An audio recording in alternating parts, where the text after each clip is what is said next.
Sensation, le MAG. Bonjour à tous, bienvenue sur Sensation. Tout au long de l'année, l'association Handi Chien éduque des chiens afin de les remettre gratuitement à des personnes en situation de handicap. Pour en parler avec nous, je suis avec Jean-Luc Villemenot. Vous êtes cofondateur de l'association Handi Chien. Bonjour. Bonjour. Alors l'association Handi Chien a donc pour objectif d'éduquer les chiens afin de les remettre aux personnes en situation de handicap. Cela comprend notamment les personnes en situation de handicap moteur ou à mobilité réduite. Quelle éducation est donnée aux chiens pour qu'ils répondent au mieux aux besoins de son futur propriétaire ? C'est une éducation, j'allais dire, à la fois artisanale et extrêmement professionnelle. Artisanale en ce sens que c'est presque de la haute couture, puisque nous devons, en tout cas les éducateurs canins spécialisés des 4 centres d'éducation d'Handi Chien répartis à travers la France, se doivent d'amener ce chien à l'âge de 24 mois entre les mains d'un futur bénéficiaire. C'est un long processus qui commence dès la sortie de l'élevage, où une famille d'accueil bénévole va prééduquer, en ce sens que cette famille va socialiser, habituer ce chiot à la vie en communauté humaine, va commencer à l'habituer à répondre à son nom, à rester assis, à ne pas faire toutes les bêtises que bien évidemment il va faire parce qu'il est en plein cœur de l'âge où les chiots le font. C'est aussi suivre pour ces familles d'accueil tous les 15 jours un cours pour regarder un peu où ils en sont avec l'ensemble des familles d'accueil et des chiots en cours de prééducation sur le territoire, avec un délégué qui va corriger un petit peu. Tout ça entre 8 et 10 mois. Nous sommes en pleine phase de réflexion sur le changement de la méthode. Donc ces gens vont être merveilleux pendant tous ces mois, avec une rupture terrible, rupture affective, d'attachement, parce que ce petit chiot quand même s'il a fait des tas de bêtises, il y a un lien qui s'est créé, il y a quelque chose qui est de l'ordre de l'affectif, qui est très puissant. Mais ce qui est merveilleux, c'est que ces familles savent que la mission première, elle est pour l'objectif final, qui est que ce chien qui vient de subir son secondaire va entrer à l'université dans un des 4 centres de l'association. Et là, il va parfaire son parcours pour suivre le 3e cycle et sortir, on l'espère, avec un Master 2 de chien d'assistance reconnu par l'État et labellisé par des textes qui encadrent effectivement les chiens qui sont remis par l'association. Alors on voit bien souvent des labradors ou des golden retrievers aider ces publics. Est-ce que ce sont les seules races canines à pouvoir être éduquées pour aider les personnes en situation de handicap ?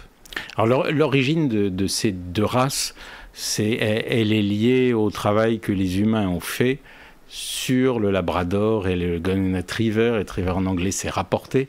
La première des missions de ces chiens, c'est de rapporter, malheureusement, au cours de la chasse dans les marais le gibier.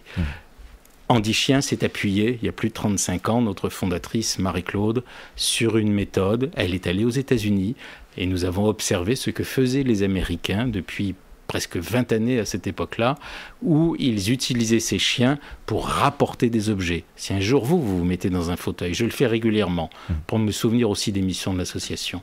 Il n'y a rien de pire que d'être dans un fauteuil, de laisser tomber un stylo, son fauteuil, même une carte de crédit, voire certains des chiens éduqués peuvent ramasser une pièce de monnaie. Donc la première des missions techniques qui est très spectaculaire, c'est d'utiliser cette prédisposition qui est liée à la sélection effectuée par l'humain chez ces 2 races-là.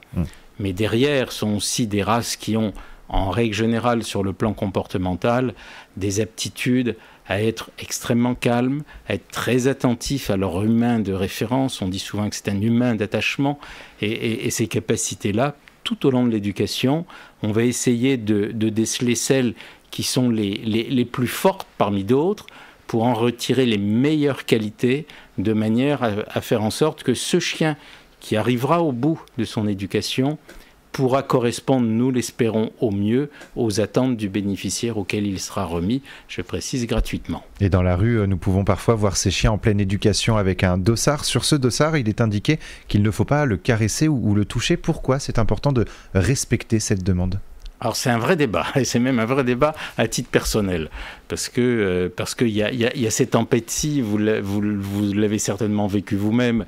Ce sont des chiens qui sont en règle générale des gros nounours attentifs et qui quêtent un peu les caresses. C'est le propre de l'espèce canine aussi. Ça fait des millénaires qu'ils accompagnent l'espèce humaine. Donc cette mutualité d'intérêt développée fait que ce chien, il a envie de venir vers nous. Seulement quand il est en situation d'assistance d'une personne à mobilité réduite ou d'une autre typologie des bénéficiaires, il est aussi, entre guillemets, au travail. Et puis, il y a quelques jours, je parlais avec Marie-Léa, qui est accompagnée par Soko. Nous participions à une grande convention tous les 4 ou tous les 3, je ne sais plus, parce qu'il y avait d'autres chiens, et des gens voulaient caresser Soko. Je lui ai dit, écoute, la règle, elle est quand même un peu dure. Et Marie-Léa, qui est pétillante, me dit, mais Jean-Luc, tu sais, dans la rue, si je laissais tout le monde faire, je serais arrêté tous les 100 mètres. Et d'abord, dans ma vie quotidienne, ça devient un petit peu lourd. Et puis pour lui, c'est aussi un facteur de pénibilité, parce que ça veut dire qu'on arrête la phase de travail dans laquelle il est, parce que ce chien, Soko, il est quand même en situation de vigilance par rapport à Marie-Léa, qui est en fauteuil, qui est lourdement handicapée, et il va devoir répondre à certaines de ses commandes, entre guillemets, voire, je l'ai vu faire, je l'ai vu de mes propres yeux, Marie-Léa, dans certains cas, n'a même pas besoin de le lui demander, il est tellement vigilant que, paf, il se dresse, il arrive, et il va aller rechercher, récupérer un objet, prendre sa laisse, la rapporter parce qu'elle est tombée du fauteuil, etc. Donc, j'ai mieux compris, mais j'avoue qu'à titre personnel, moi aussi, j'ai un peu envie de les caresser. Donc, si vous les croisez, laissez-les auprès de leurs bénéficiaires, parce qu'ils sont en action auprès de lui ou auprès d'elle, et s'ils sont en formation, il faut essayer de ne pas venir troubler l'éducateur qui l'accompagne pour faire en sorte qu'il devienne un super chien. Et autre débat, celui des animaux, enfin des chiens, qui sont parfois refusés dans des établissements. Alors je pense aux supermarchés, aux centres commerciaux, etc. Pourquoi il est illégal d'interdire l'accès à un lieu public à un chien d'assistance et à son propriétaire? Ces situations-là sont parfaitement intolérables. Elles sont intolérables d'abord parce que c'est en parfaite infraction, en irrespect des textes réglementaires qui encadrent le statut de ces chiens, qui très pragmatiquement ont le droit d'aller partout, en tout lieu et tout le temps, dès lors qu'ils portent leur cape, qui est la couleur de mon blouson, sur lequel il est écrit « Chien d'assistance handi-chien », avec un logo de surcroît de chaque côté de la cape, bleu, blanc, rouge, tamponné par l'État français, République française. Les textes réglementaires les autorisent partout. Aujourd'hui, il existe encore des professionnels de la sécurité à l'entrée des centres commerciaux qui ne connaissent mal ou peu cette réglementation et qui vont mettre dehors une personne en fauteuil parce qu'elle est accompagnée par son chien. Et situation pire, lorsqu'il s'agit d'un enfant qui doit aller à l'école, au collège, au lycée, ou d'un étudiant, une étudiante aller à l'université, et que dans certains cas, c'est l'institution elle-même qui s'y oppose, c'est véritablement de l'ordre du scandale, et je peux vous dire qu'on se bat quotidiennement et au plus haut niveau de l'État pour que ce soit entendu et que le texte soit respecté. Alors il nous reste seulement 2 minutes pour parler de vos autres actions. Vous ne faites pas que sur le handicap moteur ou mobilité réduite, vous avez aussi des chiens d'assistance pour les personnes notamment épileptiques, vous faites aussi des chiens d'éveil, enfin vous proposez des chiens d'éveil pour les enfants atteints de troubles autistiques ou de trisomie 21, ou encore sur des situations de handicap ou non, sur la justice également, enfin vous proposez des chiens d'assistance sur la justice et dans les établissements médico-sociaux. Est-ce que vous pouvez nous en dire un petit peu plus sur ces autres aspects ? L'association est née il y a plus de 35 ans sur un métier de base qui était l'assistance aux personnes à mobilité réduite.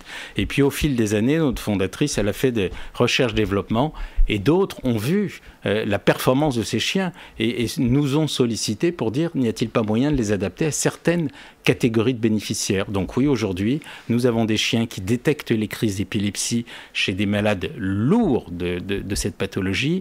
Nous avons des chiens qui accompagnent des enfants qui sont trisomiques ou qui ont des troubles du spectre spectre autistique, et singulièrement des enfants entre 6 et 14 ans. C'est là où le binôme est le plus performant.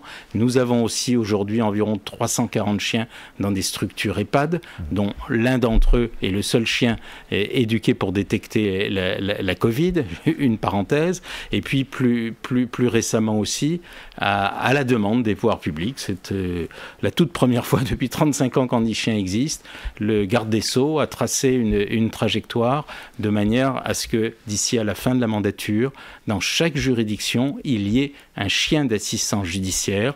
Sa mission, c'est de prendre en charge, dès lors que le cas est avéré, une victime pour l'accompagner dans sa prise en charge, mais aussi tout au long du parcours judiciaire. Et malheureusement, ce sont trop souvent des enfants victimes de sévices ou de crimes. Et on pourra y revenir dans une prochaine émission. Merci beaucoup Jean-Luc Villemenot d'avoir été avec nous sur Sensation. Pour plus d'informations, on peut se rendre sur le site andychien.org. Et pour revoir ou réécouter cette émission, rendez-vous sur notre site et notre application Radio Sensation.